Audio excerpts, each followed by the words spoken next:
I'm Jude. I'm a queer man in my mid-30s, and 6 months ago I completely upended my life and moved here, to this cottage in the middle of the Scottish countryside.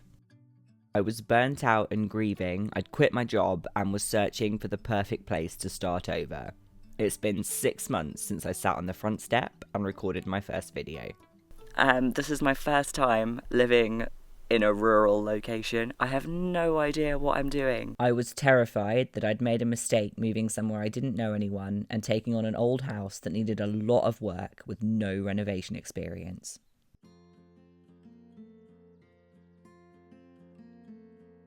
The cottage sits on just under an acre of land, surrounded by farmland in the Aberdeenshire countryside. There's an attached barn and a number of ramshackle outbuildings in varying states of disarray. Absolutely everything needed work, repairs, or completely knocking down. Although I have big plans for a conversion and renovation on the cottage and barn, a combination of needing planning permission, protected bats living in the roof, and wanting to be certain of my design plans meant that starting major structural works wasn't on the horizon. Instead, my plan was to make the cottage as comfortable as I could in the meantime and start work on creating the backyard homestead that in the future will hopefully help me be as self-sufficient as possible. It was late August, and I wanted to make the most of the long days and relatively good weather to get some outside projects done before winter arrived. Demolishing the questionable shed lined with orange plastic and replacing it with a log store seemed like a good place to start. I didn't have a lot of DIY experience or skills. I'd done a few small projects at my last house, and I'd inherited my dad's collection of tools, so starting with outside projects that didn't need to be perfect made sense.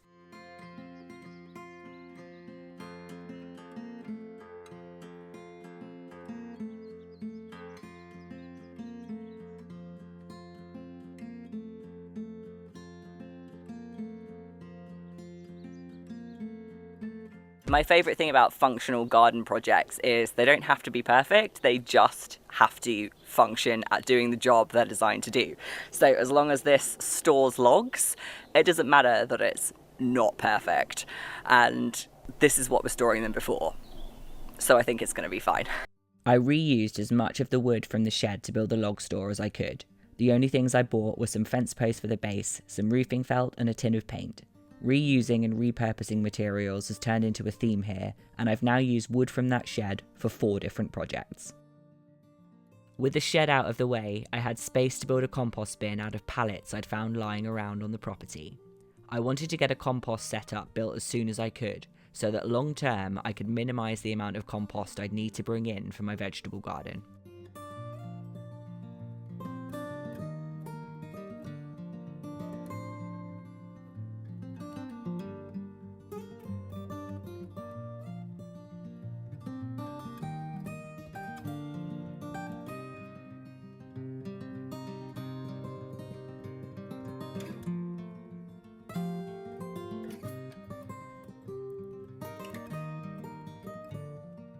I laid paving slabs so I'd be able to collect logs without getting covered in mud in bad weather, and planted spring bulbs in a stack of old tyres, something the property doesn't have a shortage of.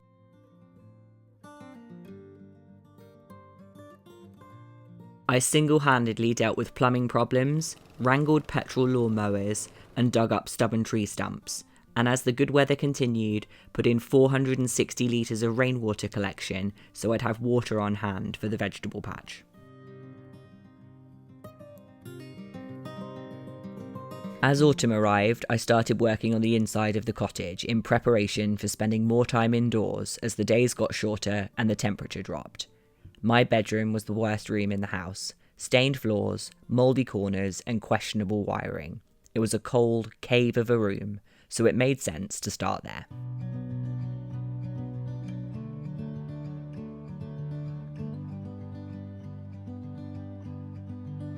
I don't want to spend too much time or money on things that will eventually be ripped out when I renovate, but as the plan is to start with the barn conversion, it'll be a while before I'm ready to work on the cottage, and until then, I'd like to be comfortable.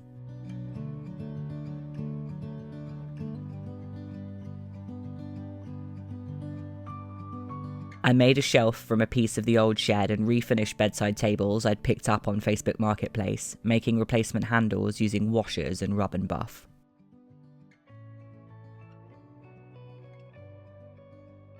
I decorated using things I already had, but splashed out on a carpet offcut and thermal underlay because heating an uninsulated stone cottage in the northeast of Scotland is no joke.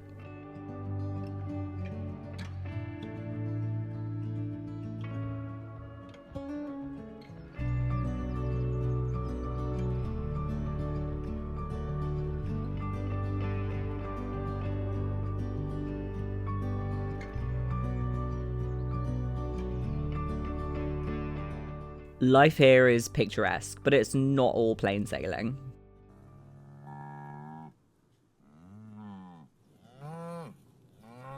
That cow does not belong to me.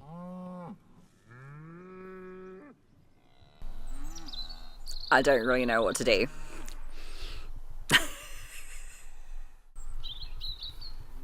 I ended up calling my neighbour, who called the farmer, who lifted the fence with his tractor, and the three of us spent an hour herding her back into her field, in the dark.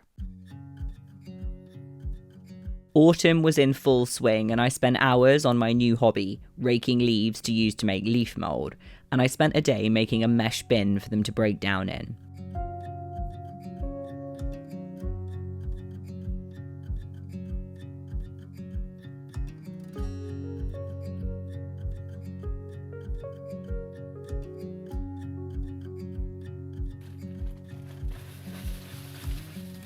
Hopefully, in a year's time, I can use the contents to mulch my vegetable beds. The outside projects continued into November. I mended fences and started work on the first of my raised beds. I bought a blowtorch, and it might have been the most fun I've had so far.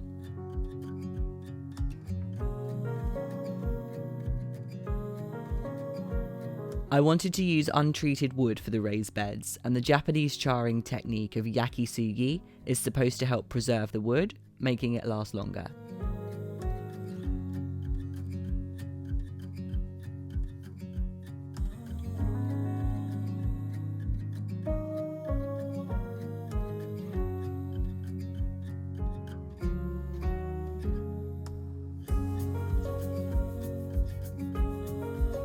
The garden has a mole problem, and at the advice of people in the comments, I lined each bed with hardware cloth. A really tedious job, but it should mean that the moles can't disturb the soil or any of the plants in the beds.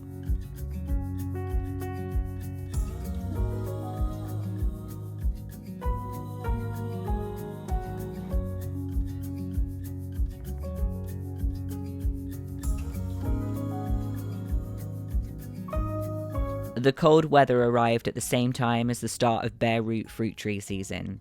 I've dreamed about planting my own fruit trees for years, but until now, I've never had the space. I planted a Victoria plum and Bramley and James Grieve apple trees, as well as 2 thornless blackberry bushes, raspberry canes, and rhubarb crowns. In a few years, I should have plenty of fruit.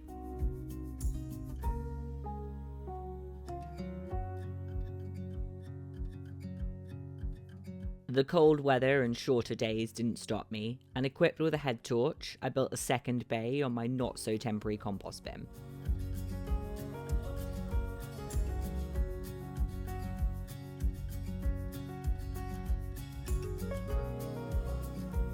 November also saw my first snow at the cottage and a new arrival to the homestead, a 6-year-old rescue cat named Sven. He spent a few weeks hiding most of the time, but he's gradually coming out of his shell, even if he's caught precisely 0 mice so far.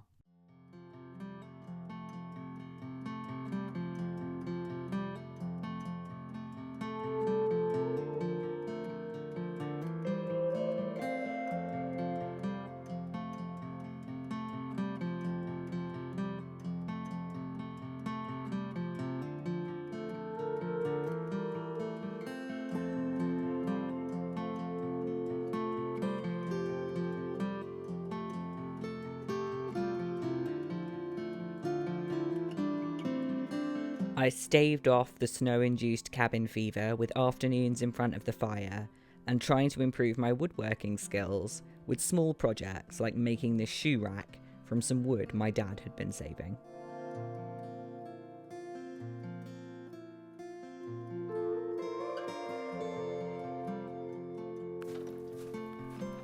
The winter weather made me realise that none of my outbuildings were particularly watertight, and I had to spend a chunk of time out in the cold, brushing snow off the workshop roof with an old broom.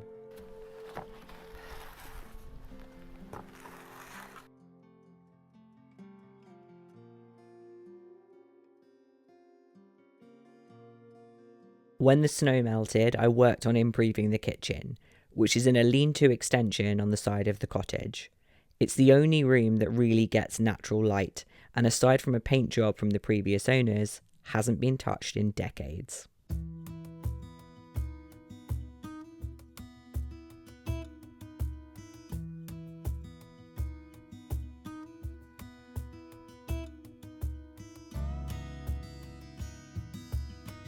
The extension will come down as part of the renovation, but in the short term, I thought I'd perk up the kitchen by replacing the door of the cupboard that houses the water filtration system, and reconfiguring some wall-mounted shelves to maximise storage space, something the cottage is severely lacking.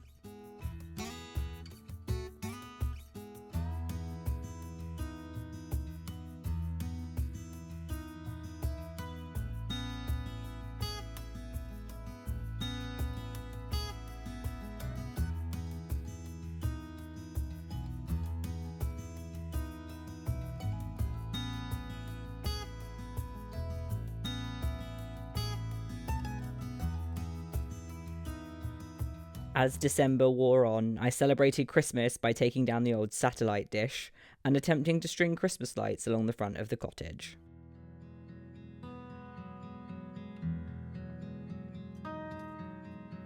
My week has got off to a great start. I'm currently up a ladder, I've got half an hour of daylight left, and my gutter is broken.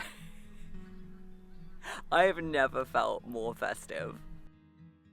Guttering temporarily fixed with cable ties, I moved on to making a wreath out of things I scavenged from the garden.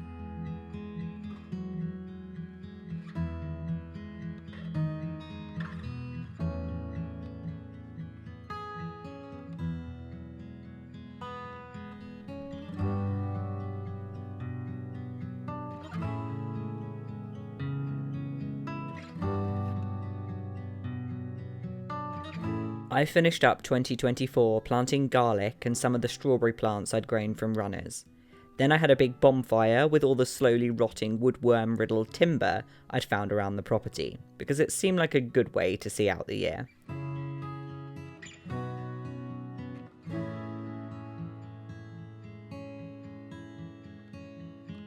The new year brought more snow, so productivity ground to a halt while I was busy enjoying it.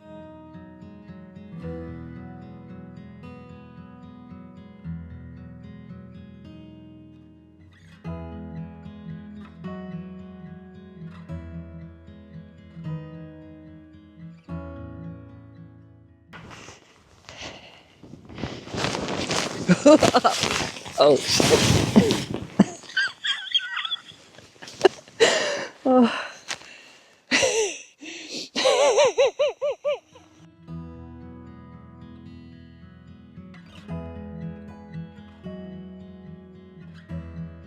Unsurprisingly, even when it isn't snowing, the January Scottish weather isn't really ideal for outdoor projects.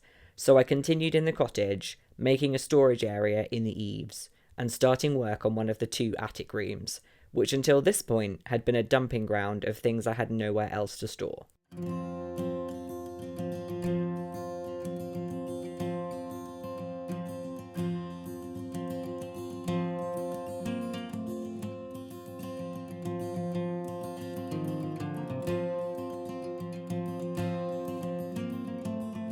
I pulled up the old carpet and swept up the long disintegrated underlay, fixed cracks in the ceiling and upcycled the old light fixture.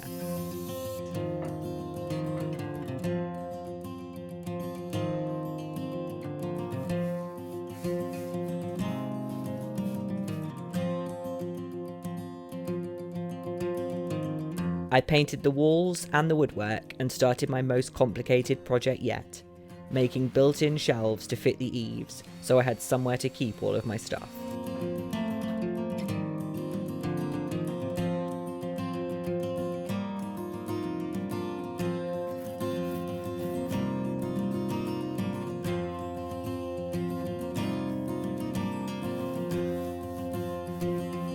I would never have been able to do this 6 months ago. It's amazing how easy it is not to notice your skills improving, but also kind of nice to know that if you just keep plugging away at the small things, in 6 months or a year or 2 years, you'll be doing things you never thought you were capable of. The big stuff hasn't even started yet. If you'd like to see what I can get done in the next 6 months and you're not already subscribed, maybe you should be. Thanks for watching. See you next weekend.